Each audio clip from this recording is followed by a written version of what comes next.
many others and gives the credit to so many others, is our hero of liberty and one of our first sons of liberty.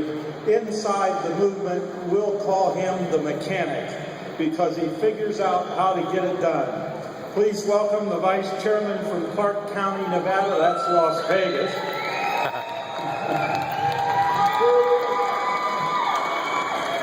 Welcome, Carl Bunce.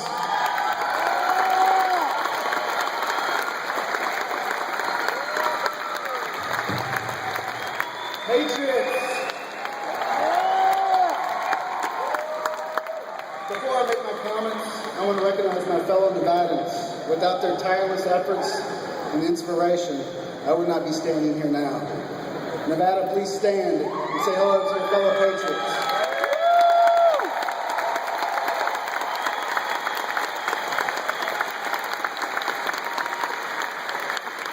I love you guys.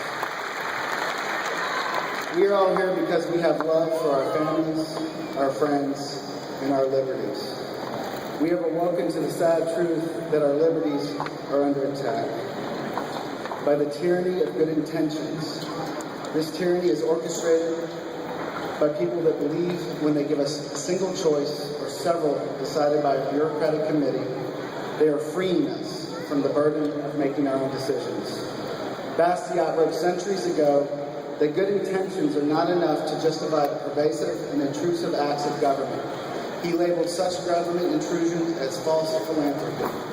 He, like Dr. Paul, reminded us that the unintended consequences of such intervention can never be justified, and the results are often become far worse than the intended good.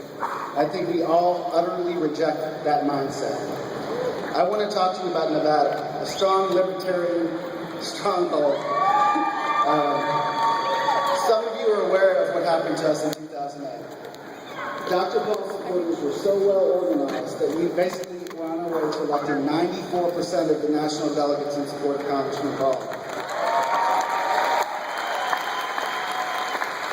Before we could complete our elections and certify our delegates, the lights were literally turned out on us. The party leadership snuck out the back door, and the convention was illegally shut down. This was heartbreaking for us, but I have to tell you, that single event gave us the direction and stamina to get to the point that we are at today. Some of you had similar tactics used against you this year in your conventions, either a complete shutdown or some type of lack of process or break of process. I have a crystal ball. I want to tell you where most of you will be in 2 to 4 years' time, and that is in control of your local and state Republican parties.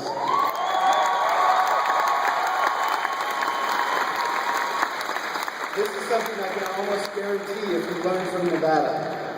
I view Nevada as a flagship in the liberty movement.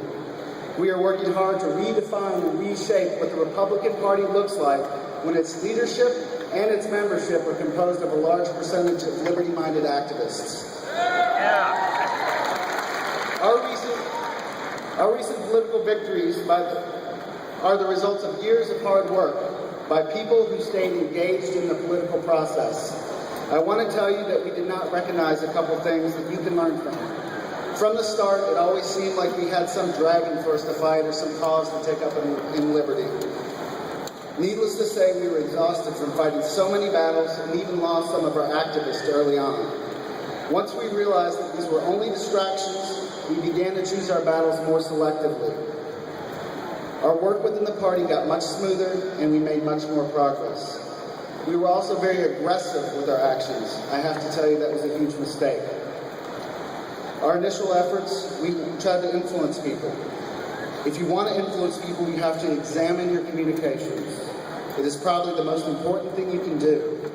Generally, people only react to communication with either respect, which is love, or fear. When people react with fear, they shut down, nothing gets in. When you approach communication with a mutual respect for others, the outcome is much different.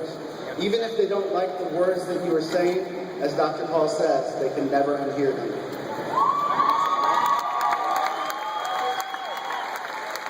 I cannot stress the importance of this enough. Find the common ground with others, or they will never make it to where you want them to be. Listen closely. They basically tell you how to get them into the liberty movement. The most important work you can do is building relationships and affinities with people.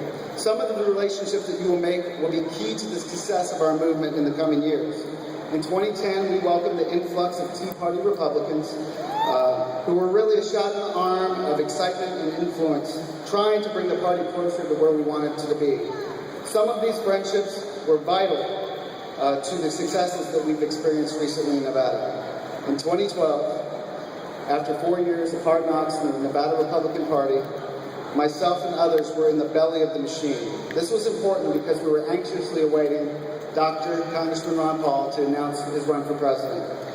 We were intent on making sure that the 2012 presidential cycle was open, fair, transparent, and completed properly. The Liberty Movement has become so dominant a force across this country because we have selected our battles wisely. We have treated the election process and the voters with respect in our messaging, and we have developed relationships with people in the political process. When the message of liberty wins anywhere, we all win because that knowledge and experience will be used in future races. The Liberty Movement has become so dominant in Nevada that the establishment has just rolled up their tents and started their own little status quo status clubs. We refuse to be distracted by their political drama. It is not our battle we choose to fight. Our battle in Nevada is working locally to promote liberty-minded candidates. And we are planning years ahead to achieve these victories. I am currently the vice chairman of the Clark County Republican Party. We have an outstanding team working to reshape the Republican Party from the ground up and support liberty-minded candidates. Please take the time to keep an eye on our efforts and even give us a hand at clarkgop.org. We are the proud parents in the rebirth of liberty. Like all good parents, we are cautious, protective, and even worried about our child's future. Just like parenthood, patience and planning are what we need most moving forward. As good parents, we depend on each other to make sure our movement grows strong and influences those individuals who are not with us yet. It is in our hearts and minds where the hope for a free and prosperous society exists. Our future still remains unwritten, and our words can never be stripped from history. Thank you.